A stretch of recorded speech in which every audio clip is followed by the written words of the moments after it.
Most people waste their evenings without even realizing it. Hours just disappear into Netflix, scrolling, or just unwinding. And suddenly it's bedtime and you've done nothing except exist. That used to be me. I would sit down thinking, I just need a break. And before I knew it, the night was gone. And the worst part, I never even felt rested. But I made 5 small shifts that completely changed how I spend my nights. And I'm going to share them with you right now. For years, my evenings looked exactly the same. Finish work, make dinner, sink into the couch, put on a show, maybe grab a snack. And before I knew it, it was 10:30 and the night was gone. This is what I call the dinner, TV, bed trap. It's where your evening just becomes this slow autopilot countdown to sleep. So I had to break it. And the way that I did that, I created a third act, something that happened after dinner and before bed, something that I actually looked forward to. Currently, that might mean taking a walk with my husband or our boys. Sometimes it's reading a book with a cup of tea or taking a hot bath. Other nights, the boys and I pack ourselves up, actually go out and do something together as a family, like going to a movie or going out to the driving range and hitting a bucket of balls.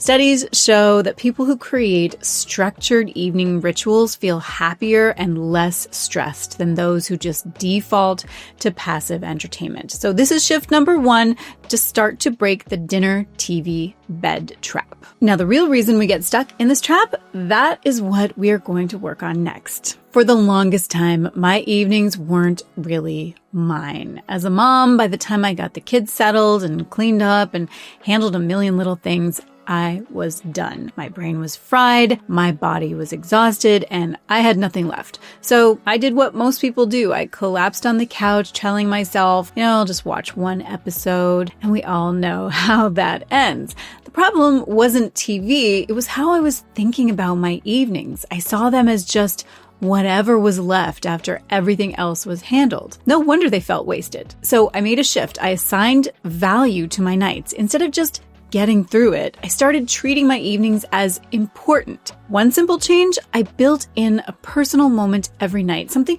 that was just for me. Some nights, that's a full-on skincare routine. Some nights, it's just sitting in silence with a cup of tea for 10 minutes. But having something that felt like mine made all the difference. And research backs this up. Small personal rituals boost well-being and reduce stress. And if you need some ideas for the kinds of personal rituals that you could do, then go ahead and download my free self-care checklist. It's a free PDF full of inspiration and ideas for self-care habits and rituals. I will put the link in the description below.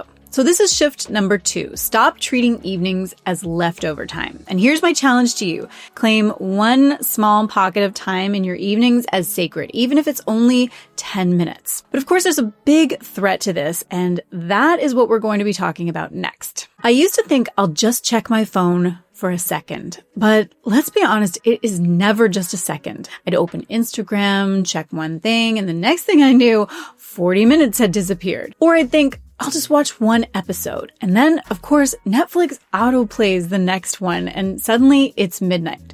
So I made a rule. Certain things are one-way doors. Once you step through, you don't come back easily. Social media, Netflix, emails, these things pull you in and they don't let go. So I started setting entry rules. For example, I don't touch my phone after 7 p.m. If I want to watch Netflix, I have to wait until after I've done everything else that I want to do. So the kitchen is cleaned, I've had a bath or a shower, I've practiced some self-care, and I've done something to actually connect with my kids and, talk about their day or school or whatever they want to talk about. Studies show that the average person loses 2 to 3 hours a day to unintentional phone use. That is more than 1,000 hours a year. So this is shift number 3, is to create one-way door rules. Try this. Pick one-way door and set a boundary. For example, I don't check my phone after dinner. Try it for a week. Next up, strategy number 4 is something that is only going to take 5 minutes or less, but it is going to go a long way to reducing that sluggish evening thing that makes you feel like you just can't do anything except flop on the couch. Now, I always thought I was just too tired to do much of anything in the evenings, but really, I was just sluggish. So I started experimenting with small bursts of movement. Instead of committing to a full workout, I started microdosing movement in 5 to 10 minute blocks. For example, 10 squats while waiting for the kettle to boil, a few stretches while watching TV, a quick walk around the block after dinner. It's not about burning calories, it's about shaking off that heavy, sluggish feeling. Research shows that even 5 minutes of light movement can increase energy levels and reduce stress hormones. So, strategy number 4 is to try microdosing movement in the evenings. I want you to pick one tiny movement habit that you can sneak into your evening just, in 5 minutes. You'll be amazed at how much more alive you feel. That brings us to the final strategy, which is all about setting yourself up for a restful night's sleep. I used to scroll in bed and then wonder why I had a restless sleep, and I really should have known better. Screens, especially social media, are like a dopamine slot machine. Every time you scroll, every time you refresh, your brain gets another hit. And when your brain is that stimulated before bed, it is no wonder that you can't turn off completely. So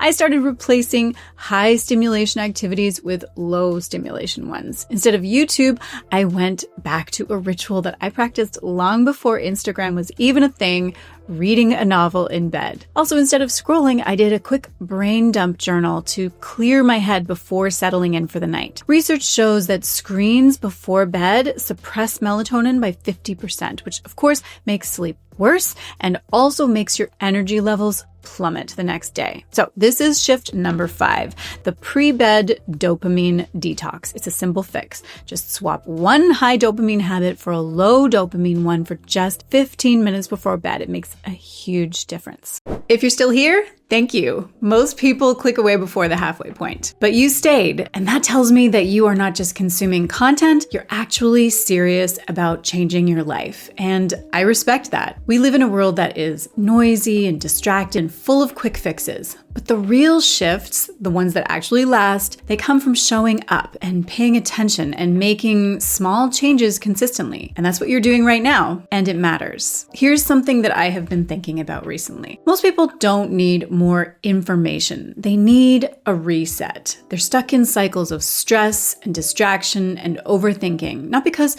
they're lazy or unmotivated, but because they have been pulled so far out of alignment that they just can't even hear themselves think. And if that sounds like you, you're not broken, but you do need a better system. That's why I created a free 5-day challenge called The Reset. It's designed to help you to clear mental clutter and reset your energy and get back to the version of you who actually feels in control. Each day I'll send you one short, actionable email. No fluff, no busy work, just the exact strategies that I use to refocus, recharge, and rebuild momentum. You'll also get a printable tracker, a few tools that I only share with my inner circle, and a couple of bonuses that I think that you'll love. This isn't about being perfect or getting everything right. It's about learning how to course correct faster and build a life that actually works for you. So if you are done feeling scattered and ready to get back on track, then join me. The link is right below this video. When I made these shifts, my evenings stopped feeling wasted. I went from surviving after work to actually reclaiming hours of life and doing things that increased my joy and my health. I want you to try just one of these tonight and see what happens. Let me know in the comments, which one of these will you try first? And again, if you want more simple habits to transform your life, grab my free self-care checklist. The link is down below. Now, if you enjoyed this video, I think you're going to love the one that I am queuing up for you next about how to change your life by changing your morning routine. Now that you are on your way to better evenings, the next thing you'll want to do is create better mornings for yourself. So I will see you there. Okay, I think we're good. Did that record? Yes. Okay. Moment of panic. Looked over and I didn't think that I'd recorded. Okay. Whew. No panicking. All right. There we go. I can hear a truck outside. Oh man. Hope that's not the wood chipper again. Oh no.